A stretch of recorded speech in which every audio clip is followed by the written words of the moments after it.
안녕하세요. 주스입니다. 이번 영상은 IPO 종목인 제일전기공업에 대해서 한번 이야기해 보겠습니다. 제일전기공업은 이제 스마트홈에 적용되는 스마트 배선기구 및 분전반 등을 연구, 개발, 그리고 제작, 판매를 하는 업체입니다. 스마트홈이 뭔지 한번 생각을 해봐야 되는데, 가장 기본적으로는 우리가 네트워크를 활용해 가지고 집안에 있는 가전들 그런 것들을 컨트롤을 하는 게 스마트홈이라고 보시면 됩니다. 우리가 밖에 나가서 에어컨을 켜고 끌 수도 있고 보일러를 틀고 다시 끌 수도 있으며, 그리고 뭐 외출했는데 우리 집안에 불이 어디가 켜져 있다든지 혹은 뭐 그런 걸 확인하고 끌 수 있는 그런 시스템들이 가능해지는 거라고 보시면 됩니다. 그리고 이제 더 나아가서 이제 IoT라는 게 있는데, 제가 이게 정확하게 어떤 개념인지는 뭐 따로 알아보지는 않았고요. AI, 인공지능을 이용해 가지고 현재 집에 살고 있는 사람들의 생활 패턴을 스스로 학습을 해가 거기에 맞춰서 이제 전기 같은 것들을 아껴주는 그런 게 가능하다고 합니다. 뭐 예를 들자면은 이 집에 살고 있는 집주인이 밤 9시만 되면 자더라, 이런 것들을 이제 AI가 스스로 학습을 해서 밤 9시가 되면 조명을 살짝 어둡게 해준다든지 뭐 그런 것들이 가능하다고 하고요. 그리고 이제 더 나아가서 국책 사업으로 해가지고 우리 돌봄, 우리 어르신들 독거노인들 많으시잖아요. 예, 그런 분들 같은 경우에는 그런 일이 잘 없으면 좋겠지만 고독사 하는 경우가 있습니다. 그리고 혹은 고독사를 하기 전에 이제 쓰러지면 생활 패턴이 달라지잖아요. 그러면 그런 것들을 인지해서 이런 돌봄 기관 같은데 뭔가 이제 패턴이 달라졌다 하면서 이제 신호를 보내는 거죠. 그럼 그 기관에서 나와서 좀 더 만약에 고독사를 하셨으면 좀 더 빨리 발견할 수 있고, 만약에 쓰러졌는데 빨리 발견해가지고 운 좋게 또 생명을 살릴 수 있는 그런 쪽으로도 효과를 볼 수 있는 그런 시스템에 들어가는 부품을 이제 개발, 제작, 판매를 한다고 이해를 하시면 될 것 같습니다. 제가 혹시라도 조금 잘못 이해하고 있는 개념이 있다면 어, 댓글로 한번 이야기를 해주세요. 자, 전기제일공업은 수요 예측은 끝났고요. 다음 주 화요일, 수요일이죠. 화요일, 수요일 청약이 진행됩니다. 환불일은 20일 금요일이고요. 상장일은 그 다음 주 목요일 날 상장이 됩니다. 자, 공무가 밴드는 15,000원에서 17,000원 사이고 최종적으로 17,000원에 확정이 되었고요. 공모에서 얻을 수 있는 총 금액은 493억입니다. 그리고 하나금융투자에서 이제 대표 주관을 하고 있고요. 한화투자증권에서 이제 공동 주관을 하고 있습니다. 청약 가능한 주식 수는 약 23,000주, 5,800주로 이해를 하시면 될 것 같네요. 자, 그리고 이거는 제가 한번 보여드리려고 이걸 땡겨왔는데, 이게 공모가 밴드 산출하는 방법입니다. 그래서 한번 알아두시라고 가져왔는데, 제일 전기공업이 이제 그 청약 공모를 한다고 하면은 유사 업종들의 평균 PR을 냅니다. 그리고 상반기, 올해 같은 경우 후반기 아니까 상반기 단기 순이익을 얘들도 단순 계산하더라고요. 곱하기 2 해가지고 총 단기 순이익을 계산한 다음에 이 PER을 적용해서 전체 금액을 주식수로 나눠버리는 거죠. 그러면은 주당 평가 금액이 34,000원 정도가 나오는데, 이거를 이제 할인율을 적용을 하죠. 그래서 이 할인율이 얼마가 되느냐에 따라 이제 공모가 밴드가 산정이 됩니다. 그래서 우리가 국내 기업을 상장을 하는데 이런 업종, 이런 그 비교하는 업체들을 갑자기 뭐 해외 기업을 땡긴다든지 아니면은 단순하게 그 빅히트 때 그랬죠. 이게 엔터 관련 사업이라고 생각을 하는데, 그 갑자기 카카오나 네이버하고 연관을 지어서 플랫폼 사업도 한다 그래가 땡겨와가지고 고평가가 되어 있는 PR이 고평가가 되어 있는 업체를 섞어버리면은 자연스럽게 그 회사는 고평가가 돼버립니다. 그리고 할인율이 굉장히 낮게 적용이 돼버리면은 뭐 적정하게 평가를 했어도 할인율을 낮게 적용하면 또 공모가 밴드가 높아지는 거죠. 그래서 이것저것 감안을 해가지고 이 업체 현재 공모가가 고평가가 됐다, 저평가가 됐다 이런 식으로 이제 비교를 하는데 실제로 지금 하는 그 전문가들 얘기로는 업종 유사 업종들을 나름 괜찮게 선별을 했고 산출도 적당하게 잘 됐다. 그리고 할인율이 지금 굉장히 높게 됐다라고 이야기를 하거든요. 그래서 현재 확정된 공모가가 나름 저평가라는 이야기가 많습니다. 자, 지금 앞에서 얘기 드렸듯이 스마트홈이란 집안 내의 전기 제품을 네트워크로 연동하고 컨트롤하는 스마트 시스템이라고 보시면 되고요. 그런 시스템들을 지원하는 다양한 부품들을 공급하는 게 제일전기공업입니다. 제일전기공업 같은 경우에는 뭐 배선 전기 쪽으로 해가지고 60년 전에 회사가 창립이 되었고요. 이제 스마트홈, 뭐 배선 기구를 제조하는 업체입니다. 그렇게 이제 스마트 쪽으로 넘어오면서 국내 시장 점유율 현재 1등이라고 하고요. 스마트 홈 쪽으로 해가지고 기술 개발에 꽤나 많은 투자를 하고 있어요. 그래서 조금 선도를 하고 있고 그걸 기반으로 이렇게 국내 1위가 되고 글로벌 탑티어 파트너십을 확보하고 있습니다.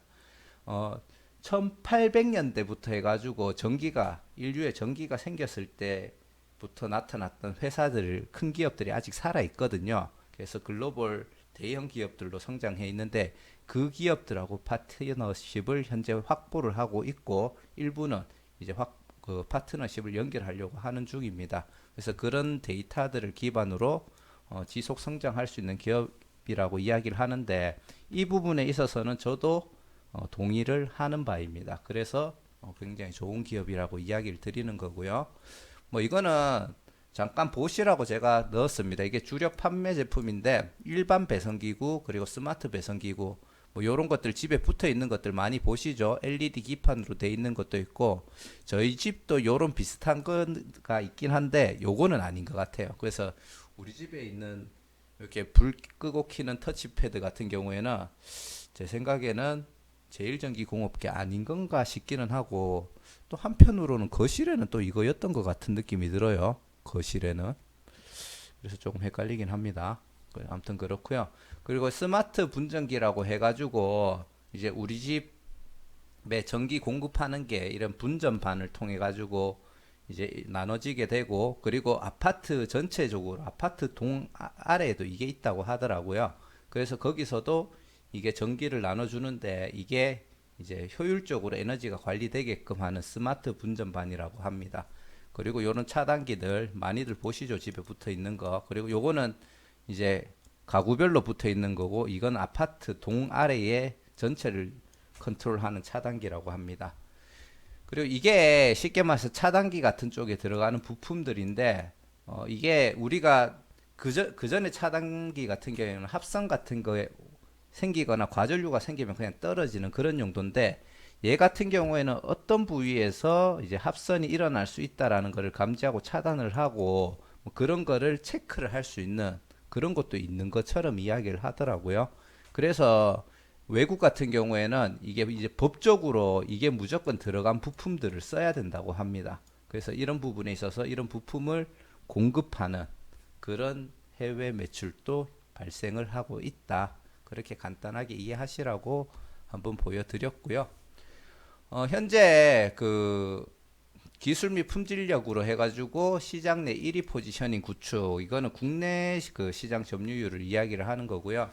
현재 요 표 같은 경우에 이 점유율은 국내 고가 시장을 이야기를 하는 겁니다. 고가 시장이라고 하면은 우리 아파트 지을 때 이 동에 전체적으로 계약을 해서 들어가는 물량들을 이야기하는 거고요. 특히 대기업들이 짓는 아파트들은 뭐 아파트 가격도 비싸긴 하지만 또 비싼 만큼 좋은 재료들을 비싸게 사가지고 많이 넣거든요. 그런 시장을 제일전기공업이 27.9% 국내에서 차지를 하고 있습니다. 이게 가장 메인이 돼가지고 현재 국내 넘버원 기업이 되었다고 보면 되고요. 지금 2017년도, 18년도, 19년도 해가지고 계속 국내 시장을 점유하는 비율이 점점 높아지고 있는 중이고 2020년도는 더 높아질 걸로 예상을 하고 있습니다. 이게 이제 고가 제품 시장이고 그리고 저가 시장이라고 여기 저가 시장이 있는데 이거는 이제 B2C 소매로 이제 사가는 개념으로 보시면 되는데, 그게 그냥 개인이 와가지고 우리 집 배선 바꿀 거니까 사갈게요, 이게 아니고요.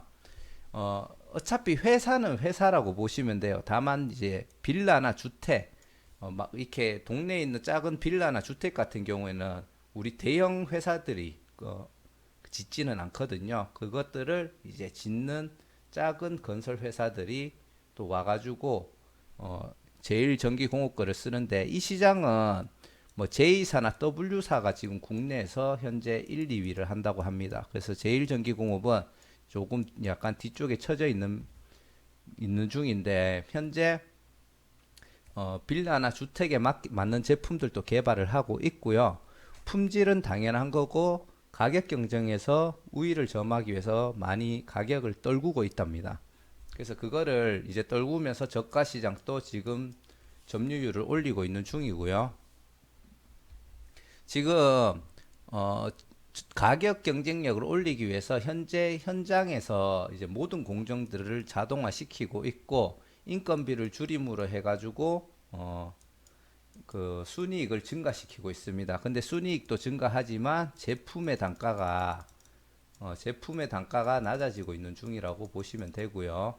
그렇다 보니까 과거에 뭐 이런 공정들이 있었어요. SMD 수사, 뭐 통합 ELD 조립, 그리고 분전반 조립 이런 게 있는데, 인력이 42명에서 4명으로 줄었고요. 그리고 요거는 뭐 ELB 조립이라는 건 33명에서 10명으로 줄었고, 그리고 분전반 조립도 6명에서 2명으로 줄었습니다.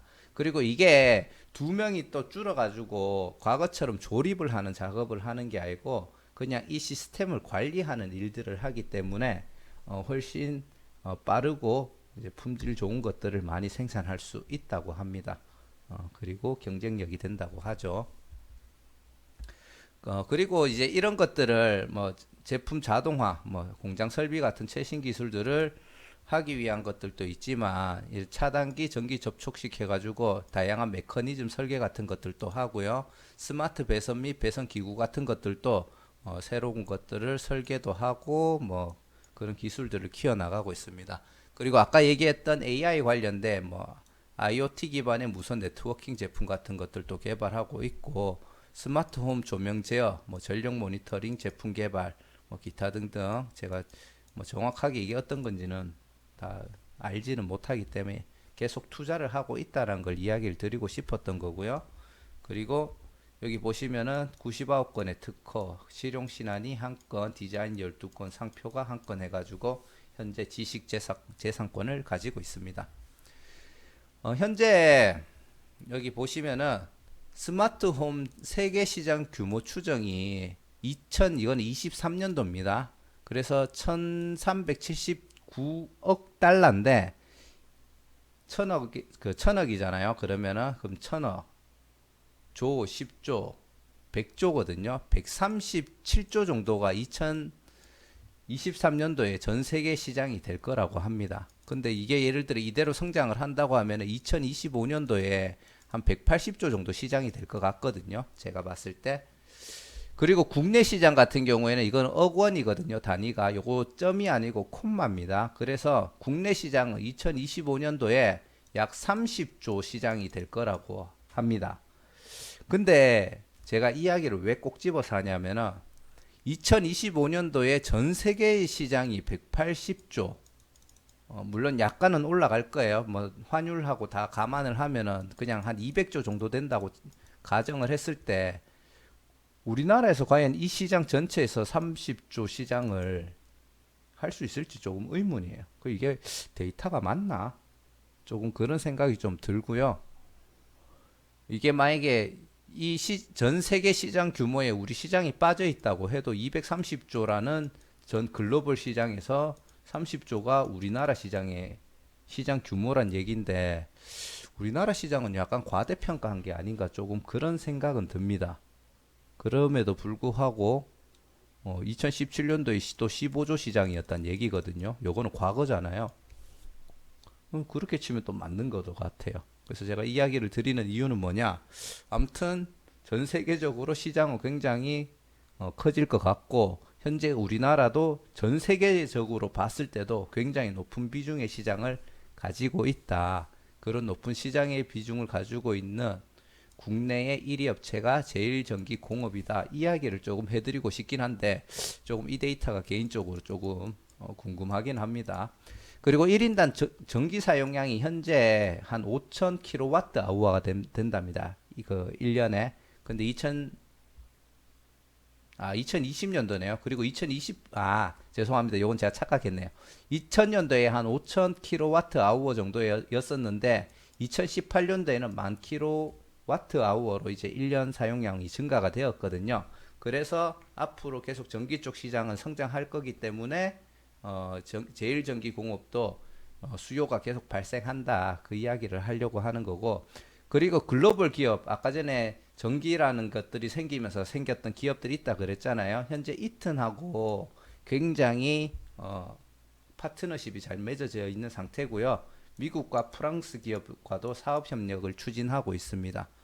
그리고 한 가구당 공급했을 때 일반 배선 같은 경우에는 세대당 한 그 7에서 10만 원 정도의 매출이 발생을 했다면 스마트 배선으로 바뀌면서 이제 세대당 30에서 70만 원 정도 매출이 발생을 했고요. IoT 배선 기구가 나중에 발전이 되면은 세대당 공급이 100에서 150만 원 정도가 된다고 합니다. 단기 순이익이 10% 정도로 지금 보고 있거든요. 더 낮아질 수도 있고 더 높아질 수도 있겠지만 그러면은 1000세대 아파트에 계약을 하게 되면은 요거는 제외를 하고 스마트 배선만 공급을 해도 세대당 한 7만 원 정도의 순이익이 남는 거죠. 이게 1000세대니까 약 7천만 원 정도의 단기 순이익, 매출은 한 7억 정도 이상 되겠죠.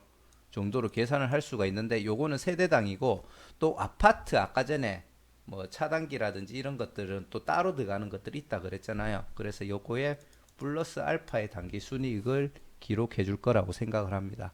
근데 이게 7천만 원 플러스 알파카니까 커 보이기는 하는데 아파트 전체 한 동도 아니죠. 그 뭐라 합니까 이거 전체에 있는 막 1000세대 이런 아파트를 짓는데 순이익이 이것밖에 안 남는다 하면 솔직히 크게 많아 보이진 않아요. 물론 단순 계산이고 다른 쪽에서 매출이 더 나오긴 할 겁니다. 그리고 현재 우리나라가 그 건설 시장은 이제 죽었다라는 얘기들을 많이 해요. 근데 이제 기업 설명에서 얘기하는 주장으로는 아직 죽지 않았다라고 이야기를 하는데 이게 뭐 일단 얘기를 들어보면은 맞는 얘기는 같아요. 그래서 진짜인지 아니면 제일전기공업에서 하는 희망인지는 잘 모르겠습니다. 그래서 일단 30년 이상 되면은 이제 노후주택이라고 이야기를 하는데 1990년도 이후에 주택 공급이 굉장히 많았답니다. 그래서 2020년도부터 해가지고 이 노후주택이 급속도로 늘어날 예정이고요. 2020년도에 노후주택이 400만 세대 정도가 되고 2025년에 이게 700만 세대로까지 증가를 할 걸로 추정이 됩니다. 그러면 이 집들은 재개발이라든지 아니면 리모델링, 뭐 재건축 같은 게 들어가야 되겠죠. 거기에 대한 수요가 지금 예상이 되고 뭐 지금 아파트의 그 공급이 너무 많다. 물론 이제 아파트 값이 높아지는 거는 일부 부자들이 독점을 하고 있기 때문에 그렇다라고 얘기하는데 현재 그 연간 민간 분양 3년 평균이 약 37만 7만 호랍니다. 그리고 이제 뭐 3기 신도시 수도권 쪽에 공동 택지에 이제 이거는 LH에서 하는 거예요. 2022년까지 또 37만 호의 주택을 집중적으로 지어가지고 주택 공급을 할 예정이라고 하고요. 현재 제일전기공업이 LH 쪽에서도 보면은 집이 저가 상품이 있고 임대하는 것 중에 고가 상품이 있는데 그 중에 고가 상품 쪽에 이렇게 스마트 배선이라든지 이런 것들을 현재 공급을 하고 있다라고 이야기를 하고요. 그리고 뭐 기타 등등 주택 공급 일정이 다양하게 잡혀 있다. 그래서 하고 싶은 말은 뭐냐? 공공주택 공급 계획하고 이런 민간 분양 물량들이 꽤 있기 때문에 아직 우리들의 시장은 많이 남았다. 건설 시장은 죽지 않았다라는 거를 이야기를 하더라고요. 그리고 뭐 노후주택 재건축 얘기하면서 강남의 음마 아파트 뭐 배관에서 녹물이 나온다 이런 얘기 하던데 갑자기 강남 음마 아파트 의문에 일패를 했죠.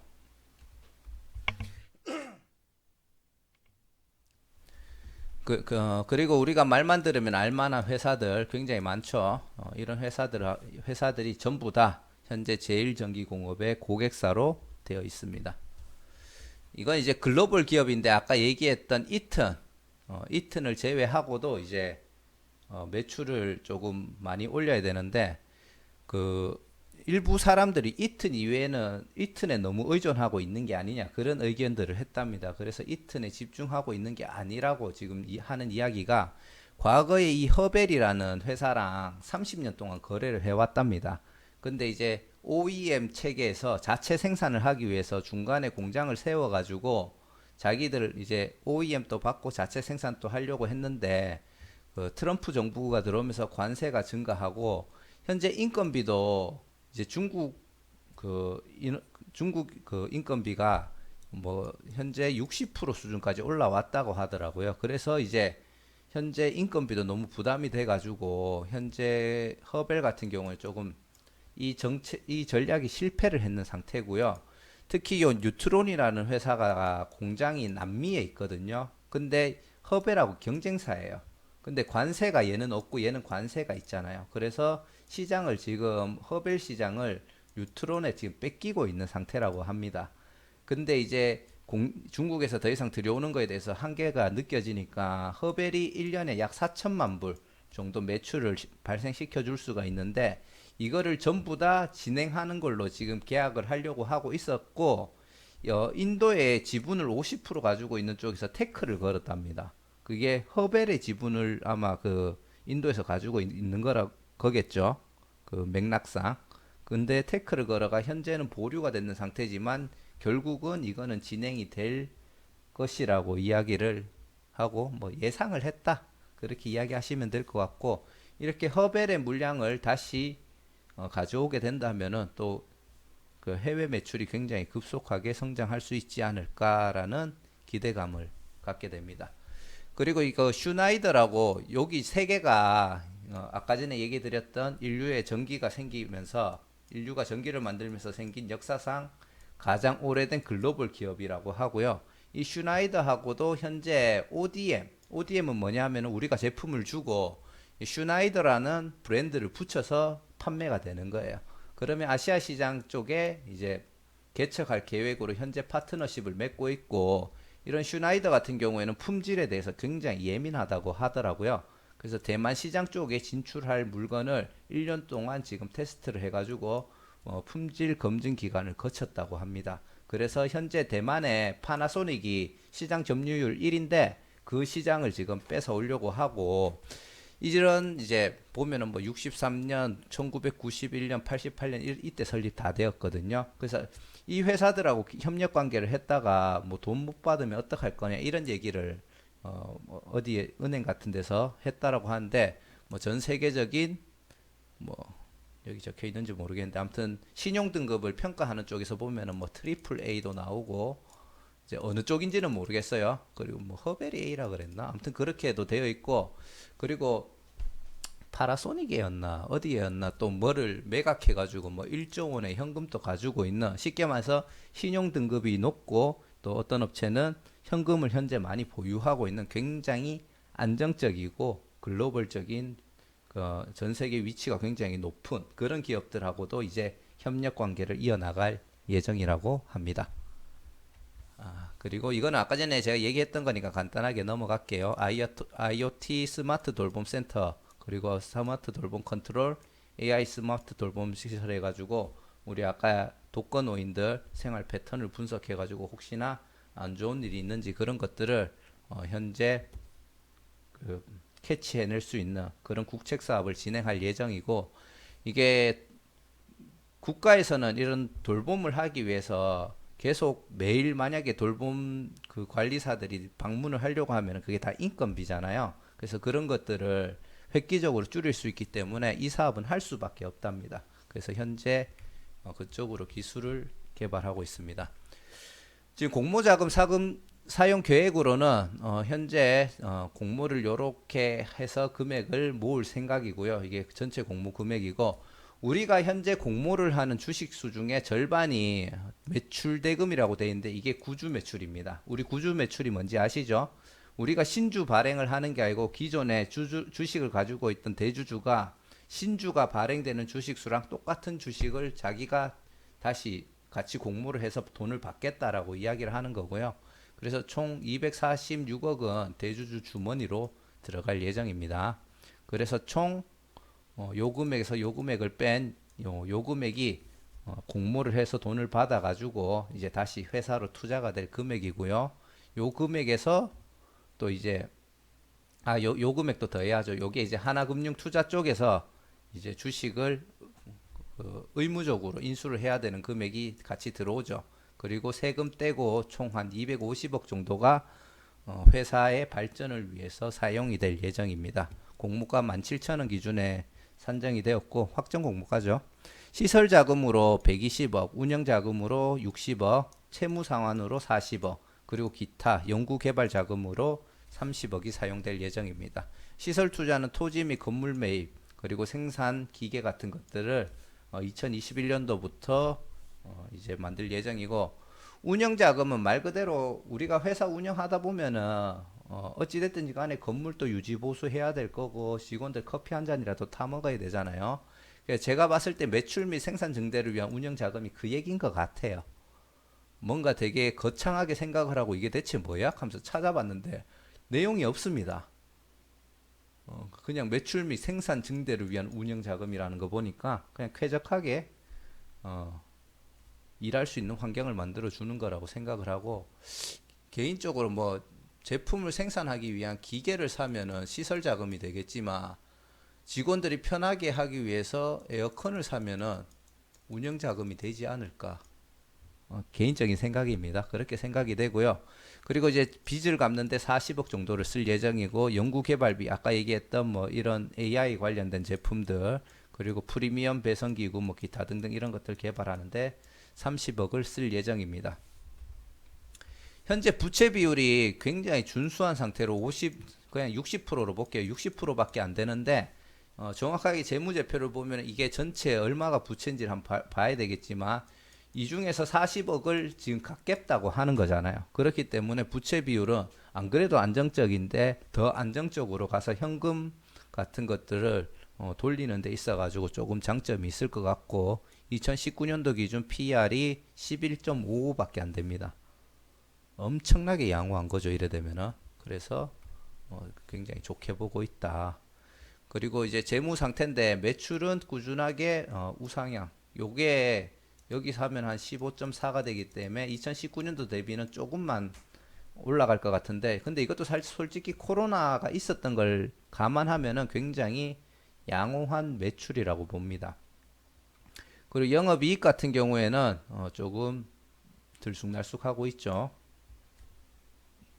하지만 꾸준하게 우상향을 지금 하고 있는 중이고, 그리고 당기 순이익도 우상향을 하고 있는 중입니다. 확실히 순이익률이라든지 영업이익률 같은 경우에는 좀 많이 개선되고 있는 게 아닌가 그렇게 생각을 하고요.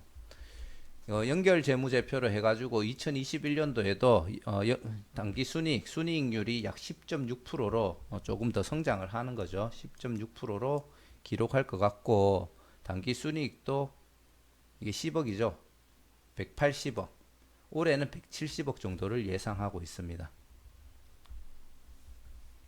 지금 보시면은 영업이익률은 계속 매출액은 우상향을 하고 있고 올해도 우상향할 걸로 생각을 하고 있지만, 영업이익이랑 당기순이익은 지금 요때부터는 2018년도, 아까 전에 앞에 봤는 자료는 2018년도부터이기 때문에 우상향으로 보이지만 실제로 2017년도 때는 조금 하락을 했습니다. 그래서 약간은 변동이 요때 당시 많이 떨어졌기 때문에 뭐 심하다는 정도는 아니고 변동이 있었다. 그래서 향후에도 이게 약간 이익률이 떨어질 가능성이 있다고 생각을 하고, 하지만 2021년도에는 10% 정도를 예상하고 있습니다.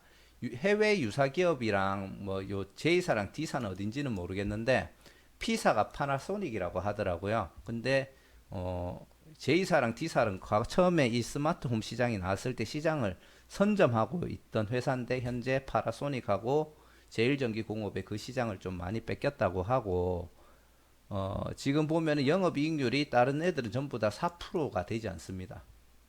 근데 이제 제일전기공업은 굉장히 높은 영업이익률을 기록하고 있다. 이거는 확실하게 장점이죠.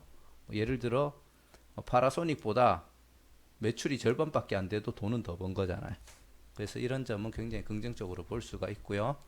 그리고 이거는 이제 주주 구성인데 지금 보호예수로 묶이는 물량이 73%에 최대 주주 등으로 해가지고 약 60% 정도 물량이 2년 6개월 후에 나옵니다. 그래서 제가 진짜 긍정적으로 저는 주주 구성을 굉장히 중요하게 보는 편이거든요. 그래서 굉장히 준수한 상태고 현재 290만 주 중에 제가 뭐한 번씩 영상 보면 구주 매출이 있어가지고 안 좋다 이런 얘기를 하는데 저는 그렇게는 생각 안 합니다. 구주 매출이 있는 데이터가 반영되는 값이 이거잖아요. 그래서 이 값이 그냥 좋으면은 구주 매출이 있어도 저는 좋다고 생각을 해요. 그게 상징적으로 대주주 주머니로 돈을 들어간다는 거는 대주주 진짜 좋으면 대주주가 굳이 그거를 왜 파냐. 조금 그런 식으로 볼 수는 있어요. 근데 그렇다고 해서 그게 나쁘다고는 생각 안 하거든요. 그게 다 반영되는 값이 이거기 때문에 상장일 날 유통되는 290만 주의 물량은 그냥 준수하다, 양호하다, 좋다. 저는 그렇게 이야기를 하고 싶습니다. 그리고 환매 청구권 행사는 현재 안 되는 상태라고 없습니다. 아까 얘기 드렸듯이 청약 주식수 중에 신주 요게 이제 상장하면서 발행하는 주식수고요. 구주 매출이 대주주가 이제 내 주식 사가라 이런 식으로 내놓는 물량이고 합이 290만 주가 됩니다. 그리고 최대 주주 및 주주 가족 등으로 해가지고 2년 6개월 주식이 묶이고요. 뭐 이거는 어떤 기관들 그리고 하나금융투자 의무적으로 사야 되는 거죠. 그런 것들이 보호예수로 묶인다고 보시면 될 것 같습니다. 현재 장외 거래를 보면은 팔고자 하는 물량은 없습니다. 살려고 하는 게 희망 가격이 10,000원인데 이거는 솔직히 터무니없는 금액이죠. 그냥 어떤 미친놈이 좀 팔아줬으면 좋겠다 하면서 10,000원에 15,000주 사겠습니다 하고 올려놓은 것 같은데 이거는 무슨 생각인지 모르겠어요. 그래가지고 현재 이런 상태고 그냥 이걸 그냥 그대로 장외가라고 넣어줬습니다. 근데 그래서 공모가 기준으로 시총이 1880억, 1890억 정도로 보면 되고 만원 기준으로는 1100억 정도가 되겠네요. 상장일 날 유통 가능한 물량을 공모가 기준으로 금액을 다 치자면은 공모 금액 그대로죠. 그대로 다 나오는 거니까 493억이고 전체 물량의 26.1%입니다. 그리고 올해 지금 전반기가 단기 순이익이 100억이라고 되어 있던데 근데 조금 데이터가 다르긴 해요. 이게 그 기업 설명회에는 100억이라고 적혀 있던데 실제로는 여기 보시면은 여기는 100억 돼 있죠. 제가 여기 안 넣어놨네요. 딴 데는 70몇 억으로 표기되어 있는 자료를 제가 하나 봤거든요. 근데 일단 기업 설명에 올라온 게 맞다고 생각하고 100억으로 잡았습니다. 그러면은 단순 계산으로 곱하기 2 했을 때 200억이 된다고 하면은 PER이 9.45 그리고 장외가는 5.56이 되기 때문에 와 이거는 진짜 욕심이죠. 그래서 굉장히 준수한 PER을 보여주고 있다. 그렇게 보시면 되고요.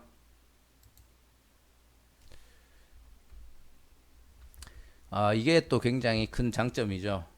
오랜만에 기관 경쟁률이 오랜만은 아니구나. 아무튼 기관 경쟁률이 거의 1200대 1에 가까운 수치를 보여줬고 의무 보유 확약 비율도 약 8.32%를 신청했습니다. 요거는 향후에 변동될 수 있다는 점 참고하시면 될 것 같고 자 결론을 내자면 현재 우상향 중인 매출하고 준수한 영업이익률이 굉장히 좋아 보이고요. 2021년도도 긍정적으로 보고 있습니다. 의무 보유 확약이 그냥 없다라고 가정하고 봤을 때도 유통 가능한 물량이 26%고요. 그리고 앞에서 제가 못 짚어드렸는데 뭐 신주 인수권이라든지 뭐 상환 전환 우선주라든지 이런 것들로 해가지고 추가되는 물량이 전혀 없습니다. 단순히 대주주가 하나금융 투자해서 인수했는 게 보호 예수 기간이 6개월이거든요.